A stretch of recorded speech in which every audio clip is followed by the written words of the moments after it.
नमस्कार दोस्तों, स्वागत है आपका बीएस नेगी की जो हम बुक कंप्लीट कर रहे हैं उस सीरीज़ में। और आई होप कि आपने कल 24वां चैप्टर अच्छे से देखा होगा जिसमें हमने पढ़ा था नैनीताल जिला। तो नैनीताल जिले से जुड़े 2 प्रश्न मैं आपसे पूछती हूँ, आपको कमेंट बॉक्स में इसका आंसर देना है। सबसे पहले आपको बताना है हल्द्वानी। हल्द्वानी की जो है हल्द्वानी का गठन किसने किया था?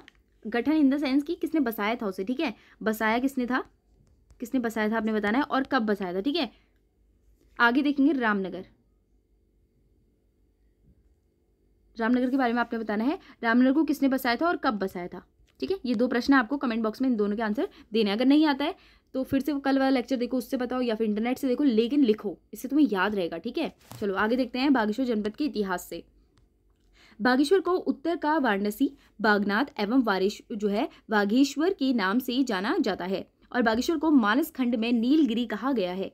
बागीश का बागेश्वर और वाणेश्वर शिव नाभि के रूप में जाना जाता है। भगवान शिव के कारण भगवान बागेश्वर को तीर्थराज कहा जाता है।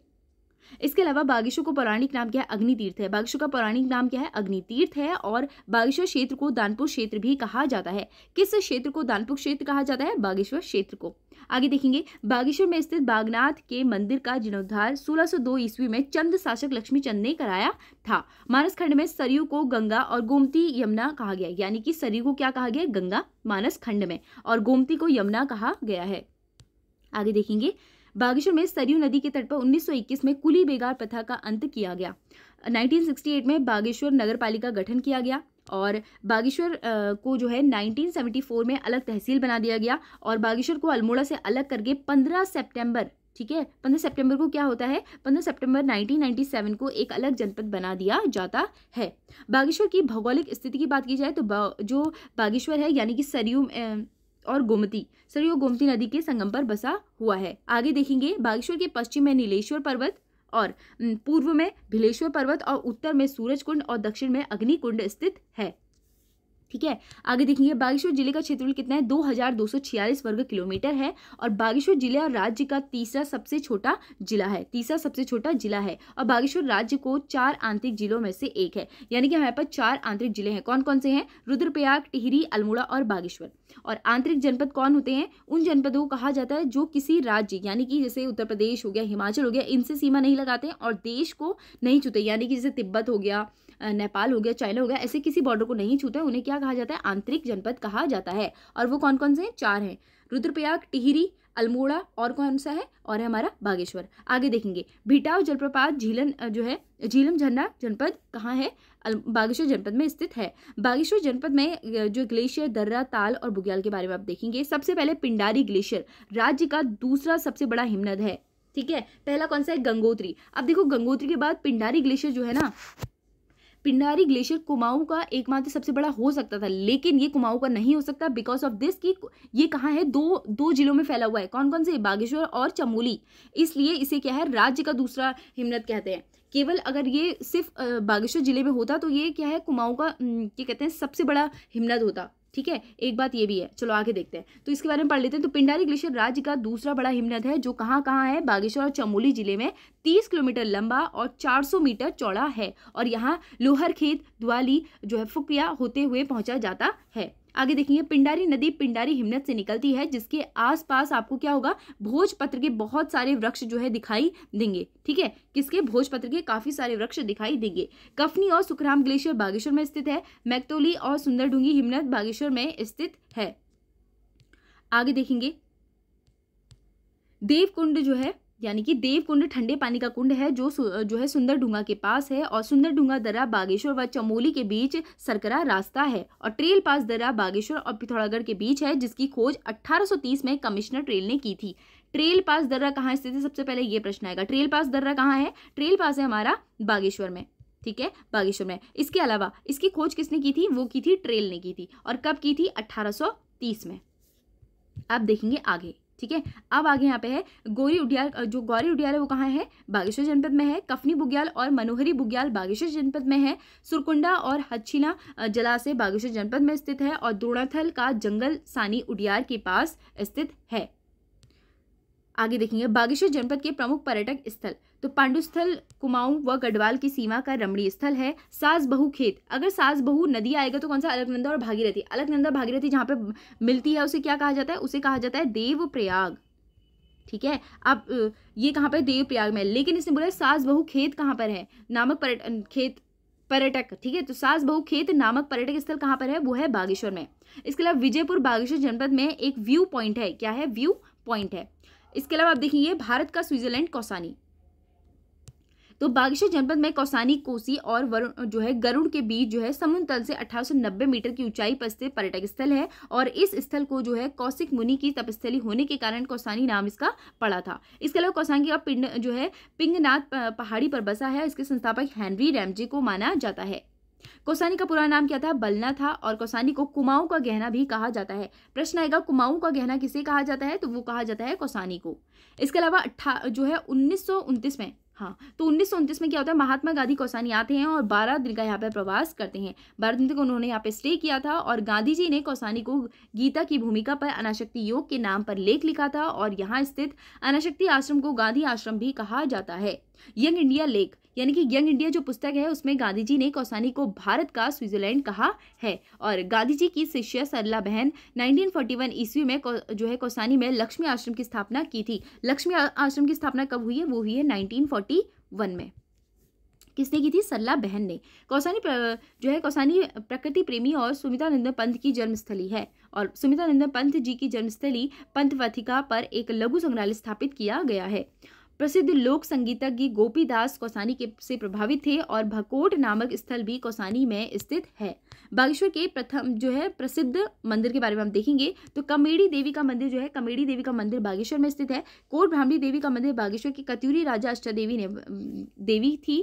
कौन थी? कोट भ्रामरी देवी। तो जो है कत्यूरू की अष्टाध्यायी देवी कौन थी? अष्टाध्यायी देवी थी कोट भ्रामरी। ठीक है, और भद्रकाली मंदिर जो है बागेश्वर में स्थित है। धौली नाग मंदिर बागेश्वर जनपद में स्थित है। श्री हरि जो है हरु मंदिर बागेश्वर जनपद में स्थित है। पिनाकेश्वर महादेव कौसानी के समीप स्थित है। और बैजनाथ मंदिर, बैजनाथ या वैद्यनाथ गोमती व गरुड़ गंगा संगम पर मंदिरों का समूह है। बैजनाथ के मुख्य मंदिर में आदमकन पार्वती के पत्थर की मूर्ति है। और बैजनाथ मंदिरों का जीर्णोद्धार समय समय पर कत्यूरी चंद और गंगोली वंश के राजाओं ने किया। और बैजनाथ में कत्यूरियों की राजधानी के होने के प्रमाण भी मिलते हैं। कहाँ? बैजनाथ में कत्यूरी की राजधानी होने के भी प्रमाण मिलते हैं। आगे देखेंगे बागेश्वर जनपद के प्रमुख त्योहार व मेले। तो मूल नारायण का मेला बागेश्वर के शिखर पर्वत पर लगता है। माँ भद्रकाली का मेला बागेश्वर के सान्योडियार के पास लगता है। पिनाथ का मेला बागेश्वर जनपद में लगता है। और कोट की माई का मेला बैजनाथ की कुछ दूरी पर लगता है, जिसे कत्यूरी काल में जो है रणचुकोट कहते थे। उत्तरायणी मेला काफी फेमस है। तो उत्तरायणी मेला बागेश्वर में मकर संक्रांति के अवसर पर गोमती व सरयू नदी के तट पर लगता है। और प्राचीन समय में उत्तरायणी मेले को 9 लाख की उत्तरायणी कहा जाता था। और उत्तरायणी मेला कुमाऊं का सबसे बड़ा मेला है। और 1929 में गांधी जी ने उत्तरायणी के अवसर पर स्वराज मंदिर भूमि का शिलान्यास किया था। उत्तरायणी मेले का जिक्र 1905 में सैरेमन ओकले ने अपनी पुस्तक होली हिमालय में किया है। और जो है उत्तरायणी मेले में चांचरी नृत्य किया जाता है। उत्तरायणी मेले में कौन सा नृत्य किया जाता है? चांचरी नृत्य। इसके अलावा आप देखेंगे बागेश्वर जनपद से संबंधित विविध। तो माझ कुमैया बोली कहाँ बोली जाती है? गढ़वाल व कुमाऊं की सीमा पर बोली जाती है। कौन सी? माझ कुमाई। अब प्रश्न आता है कि गढ़वाल और कुमाऊं की सीमा पर कौन सी बोली बोली जाती है? तो गढ़वाल और कुमाऊं की सीमा पर कौन सी बोली जाती है? माझ कुमाऊया बोली। मोहन सिंह मेहता का संबंध बागेश्वर से स्थित है। सेवानाऊ नौला बागेश्वर में स्थित है। बागेश्वर को उत्तराखंड का नीलगिरी कहा जाता है। स्वतंत्रता संग्राम में के दौरान जेल जाने वाली उत्तराखंड की प्रथम महिला कौन सी? बिस्नी देवी शाह का संबंध कहाँ है? बागेश्वर से है। और मेहरूड़ी जो है कस्तूरी मृग अनुसंधान केंद्र 1977 में बागेश्वर में हुई है। और कौन सा? मेहरूड़ी कस्तूरी मृग अनुसंधान केंद्र। और बैजनाथ का प्राचीन नाम क्या है? वैद्यनाथ। क्या है? वैद्यनाथ। और इसके अलावा इसमें कुछ प्रमुख जो है अब तो यहाँ पे दूसरा जिला स्टार्ट हो गया, लेकिन इसमें कुछ प्रमुख हमें दिए हैं उत्तराखंड की स्थित जो है महत्वपूर्ण घाटियाँ। इसका जो है ना मैं टेलीग्राम में डाल दूंगी इसके जो है स्क्रीनशॉट और इसकी PDF, तो आप वहाँ से देख सकते हैं। और वैसे तो मैंने इसका लिंक डाला हुआ है चैनल में, अगर आपको नहीं मिले तो हल्द्वानी.com करके आप डालेंगे, हल्द्वानीstudy.com खाली हल्द्वानी स्टडी भी डालेंगे तो आपका ये वाला आ जाएगा, आप इसको सब्सक्राइब कर सकते हैं। और इनकी जो भी ना मैंने अलग अलग जब हमारे जिले कंप्लीट हुए हैं उनकी अलग अलग से फोटोज़ मैंने डाली हुई है, तो आप वहाँ से देख सकते हैं और रिवीजन कर सकते हैं। तो यहाँ पे देखो इसमें क्या है, कुछ घाटियाँ दे रखी हैं कि जो है महत्वपूर्ण घाटियाँ कौन कौन सी है, कहाँ कहाँ पर है, और इसके अलावा यहाँ पे उत्तराखंड के प्रमुख दर्रे दिए हुए हैं। तो सबसे पहले हम देखते हैं ये घाटियाँ, ठीक है। स्कंद घाटी का है, अगस्त्यमुनि और रुद्रप्रयाग में है। केदार घाटी केदारनाथ और गौरीकुंड में है। मद महेश्वर घाटी ऊखीमठ में है, और उमग घाटी चमोली और जो है जोशीमठ में है। पिंडर घाटी ग्वालदम और कर्णप्रयाग में है। नजुमल्ला घाटी गोपेश्वर में है। अलकनंदा घाटी बागेश्वर में है। नीति घाटी कहाँ है, वो है जोशीमठ चमोली में स्थित है। मीणा घाटी कहाँ है, जो है नीति घाटी वहाँ है। और माड़ा घाटी कहाँ है, चमोली जिले में स्थित है।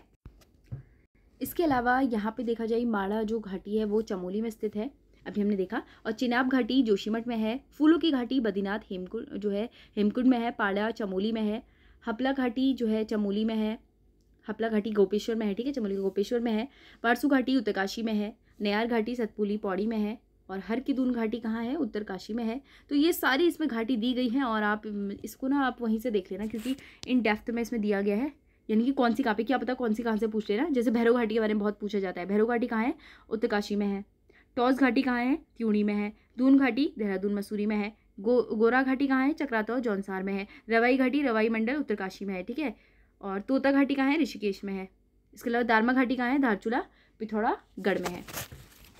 इसके अलावा अब यहाँ पे देख लेते हैं उत्तराखंड के प्रमुख दर्रे, ठीक है, दर्रे कौन कौन से हैं।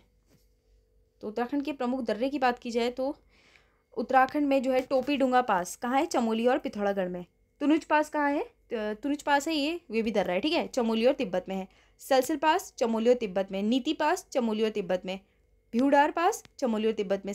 जो है सेलाधरा पिथौरागढ़ में। कोईधुरा है तिब्बत और चमोली में। घाटलिया धुरा चमोली और तिब्बत में। सुंदरढूंगा पास चमोली और बागेश्वर में। माड़ा पास चमोली और तिब्बत में। बालचा धुरा चमोली तिब्बत में। जो है लासपा धुरा चमोली और पिथौरागढ़ में। मारचुक पास चमोली और पिथौरागढ़ में। कालिंदी पास उत्तरकाशी और चमोली में, इंपॉर्टेंट है। बाराहोती चमोली में है। जो है लापूधुरा, ये कहाँ है, लापूधुरा है हमारा चमोली और पिथौरागढ़ में। तो ये प्रमुख हमने दर्रे वगैरह पढ़े हैं। आप एक बार इनका फिर से रिवीजन कर लेना, क्योंकि मेरे को लगता है थोड़ा फास्ट में किया मैंने ये वाला, तो आप वहीं से देख लेना। मैं वहाँ डाल दूँगी इस PDF को, इवन इस फोटो को।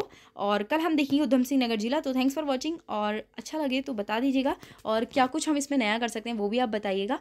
और thank you and thank you so much.